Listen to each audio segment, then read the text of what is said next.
இயேசுவின் நாமத்தில் உங்களை வாழ்த்துகிறேன். உங்களை அன்போடு இந்த காலை உடன்படிக்கை தியானத்திற்கு வரவேற்கிறேன். And you're most welcome to the Covenant of the Day. And today is 10th November 2025 Monday. நேற்று ஞாயிற்றுக்கிழமை ஆராதனை உங்களுக்கு ஆசீர்வாதமாக இருந்ததா? கர்த்தர் பேசினாரா? என்ன தீர்மானம் எடுத்தீங்க? ஒவ்வொரு சமயம் ஆண்டோடைய வார்த்தையை கேட்கும்போது நாம் தீர்மானங்கள் எடுக்க வேண்டும். Whenever you listen to the word of God, if God speak to you, dear brother and sister, we have to decide things, ஆமா, விட வேண்டியதை நாம் விட வேண்டும், எடுத்துக்கொள்ள வேண்டியது எடுத்துக்கொள்ள வேண்டும், ஆண்டவருக்கு பிரியமானது செய்ய வேண்டியது செய்ய வேண்டும். அதுக்கு தான் ஆண்டவருடைய வார்த்தை. ஏன்னா அவர் ஆலோசனை கர்த்தர், இஸ் a great counselor. சரி, இன்னைக்கான வசனத்தை பார்ப்போம்.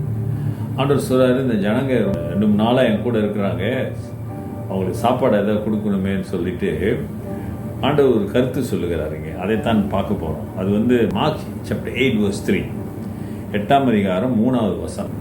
If I send them away hungry to their own house, they will faint on the way, for some of them have come from afar. Hallelujah.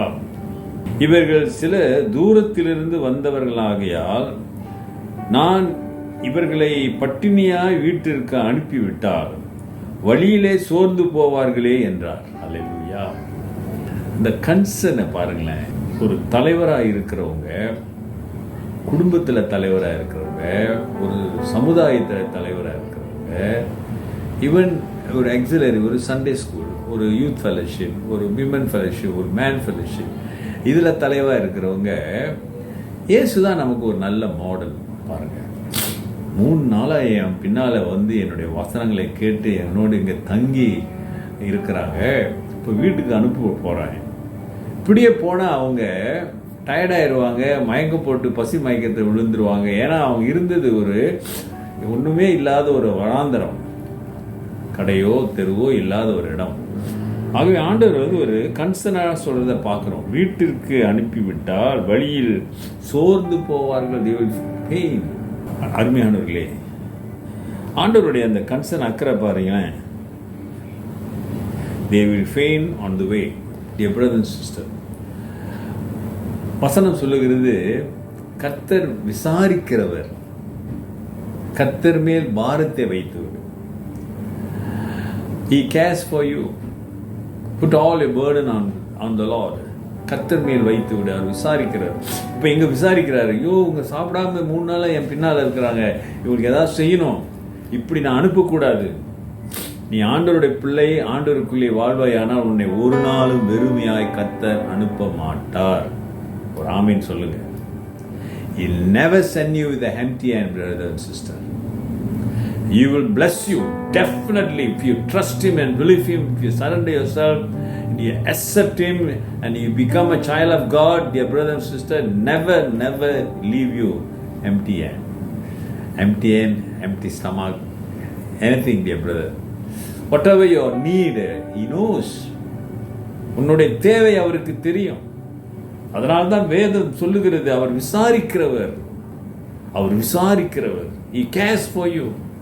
ஆகவே எப்படியாப்பட்ட சூழ்நிலையில் நீங்கள் வாழ்ந்தாலும் ஆண்டவருடைய சமூகத்தில் உங்களை அர்ப்பணம் செய்யுங்க.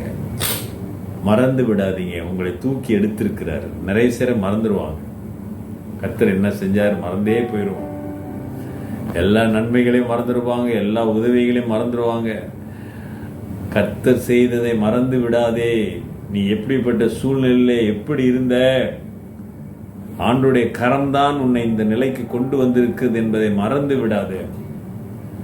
அவர் அக்கறை உள்ள தேவன். Hallelujah. Multitude, when you see the multitude crowd, ஆயிரக்கணக்கான ஜனங்கள், அவர்களை வெறுமையா அனுப்பக்கூடாது, ஏதாவது கொடுக்கணும். இன்னைக்கும் அதே ஆண்டவர், மனதுருகிற ஆண்டவர் உன்னோடு இருக்கிறார். உன் தேவையை அவர் சந்திப்பார். ஒப்பு கொடுப்பாயானால், அவர் பாதத்திலே விழுவாயானால், அவருடைய வார்த்தையை வாஞ்சியாய் கேட்டு அவருடைய வார்த்தைக்கு கீழ்ப்படிவாயானால் நிச்சயம் அவர் கரம் உன்னோடு இருக்கும். ஜெபிப்போம். நல்ல ஆண்டவரே, இந்த கால வேளைக்காக நன்றி. நீர் விசாரிக்கிற ஆண்டவர், அக்கறை உள்ள ஆண்டவர் என்பதை நாங்கள் அறிகிறோம் சாமி. அப்பா, இந்த காலை வேளையில நோக்கி பார்க்கிற பிள்ளைகளுடைய விருப்பங்கள், பிள்ளைகளுடைய தேவைகளை சந்தியுங்க. உன் நாமத்தை மகிமைப்படுத்துங்க, ஆசீர்வதிங்க. இயேசுவின் நாமத்தில் பிதாவே, ஆமென். நமது ஆண்டவராகிய இயேசுவுடைய கிருபை, பிதாவின் அன்பு, பரிசுத்தாவின் ஐக்கியம் உங்களோடு உங்களை ஆசீர்வதித்து காப்பதாக. என் ஆத்துமாவே கர்த்தரை ஸ்தோத்திரி, என் முழு உள்ளமே பரிசுத்த நாமத்தை ஸ்தோத்திரி. என் ஆத்துமாவே கர்த்தரை ஸ்தோத்திரி, அவர் செய்த சகல உபகாரங்களையும் மறவாதே. ஆமென். ஆமென். டியர் பிரதர் சிஸ்டர், சகோதரனே சகோதரியே, கர்த்தர் உன்னை விசாரித்திருக்கிறாரே, அந்த அனுபவம் உனக்கு உண்டா? Are you have the experience that he cares for you? Take care and God bless.